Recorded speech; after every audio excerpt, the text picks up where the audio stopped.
নমস্কার বন্ধুরা, সবাই কেমন আছো? আশা করি তোমরা ভালো আছো। আজকে মোচা ফ্রাই বা মোচার স্ন্যাক্স নিয়ে চলে এসেছি।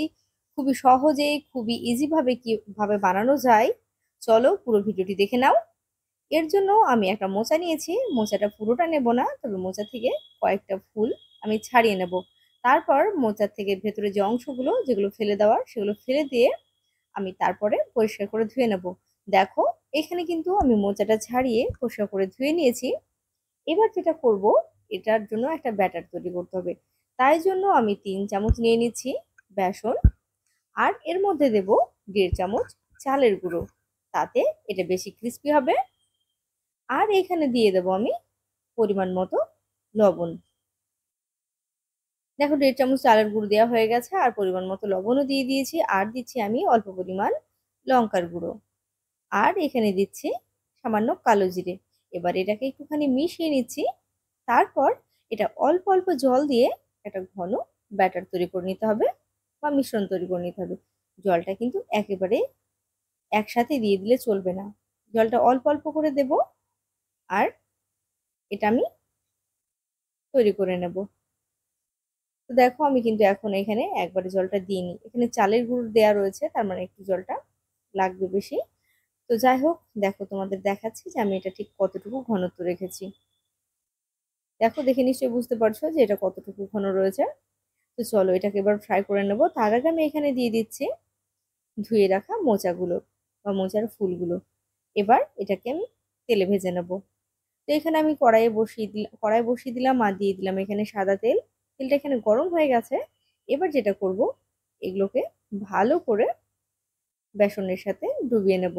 তারপর একটা একটা করে তুলে দিয়ে দেব। খুবই সহজ, খুবই ইজি রান্না, আর খেতে কিন্তু ভীষণ মজার হয়। যে একদিন খাবে বা একবার একটা যদি মুখে দেয়, তার কিন্তু বারবার খেতে ইচ্ছে করবে। তো গ্যাসের ফ্লেমটা খুবই কমিয়ে রাখবো না, আবার খুব বেশি হাই করব না। আমি অল্প এভাবে অল্প অল্প করে দিয়ে ভেজে নিচ্ছি। হালকা ভাজা হয়ে গেছে, এটা খুব বেশি সময় লাগে না, খুবই তাড়াতাড়ি হয়ে যায়। তোমরা যেদিন ভাজবে সেদিন নিশ্চয়ই বুঝতে পারবে। তো আমি এইভাবে একটা কাঁটা চামচ নিয়ে নেড়ে চেড়ে ভেজে নিচ্ছি। চাইলে কিন্তু তোমরা বেসনের সাথে হলুদটা দিতে পারো, তাহলে কিন্তু এর যে কালার সেটা কিন্তু খুবই ভালো হয়। আমি এখানে ব্যবহার করিনি, তোমরা দেখছো তাতে কিন্তু কোনো অসুবিধা নেই। আর এখানে তুলে নিচ্ছি। এটা কিন্তু ভীষণ রকম ভাবে ক্রিস্পি হয়। তো তোমাদেরকে বলবো একবার অবশ্যই বানিয়ে খেও। আর এখানে হলুদটা দিলে পরে এর যে কালার সেটা সুন্দর হয়, কিন্তু স্বাদের আমি যেভাবে করেছি স্বাদের কিন্তু এতটুকু হেরফের হয় না। হলুদটা দিলে দেখতে বেশি ভালো লাগে। তো একইভাবে বাকি যে মোচাগুলো রয়েছে আমি কিন্তু ভেজে নিচ্ছি। আমি অল্প অল্প করে ভেজে নিচ্ছি। অবশ্যই তোমরা তোমাদের সুবিধা মতো ভেজে নিতে পারবে। দেখো, আমি আবারও এটাকে নেড়ে ছেড়ে তুলে নিচ্ছি। তো দেখে নিশ্চয়ই বুঝতে পারছো যে এটা কতটা সহজ আর কতটা সিম্পল একটা খাবার, একটা স্ন্যাক্স। সন্ধ্যেবেলায় চায়ের সাথে আড্ডা দিতে দিতে এটা জাস্ট জমে যাবে। তো তোমাদেরকে অনুরোধ করবো, অবশ্যই অবশ্যই একবার বাড়িতে বানিয়ে খেয়ে আমাকে কিন্তু জানাতে ভুলবে না কেমন লেগেছে তোমাদের এই খুবই সহজ আর সিম্পল স্ন্যাক্স। এটাকে আমি এবার সসের সাথে পরিবেশন করব। চলো এটা পরিবেশন করে নিই। দেখো, আমি সস নিয়ে নিয়েছি, পরিবেশন করলাম। আশা করি রেসিপি তোমাদের ভালো লেগেছে। তোমরা দেখলে যে আমি কিভাবে খুবই সহজেই মোচার পকোড়া বা মোচার একটা সুন্দর স্ন্যাক্স বানিয়ে নিলাম। তোমাদের অনুরোধ করব তোমরাও একইভাবে বাড়িতে বানিয়ে নিও। আর তোমাদের কেমন লেগেছে আমাকে কিন্তু জানাতে ভুলো না।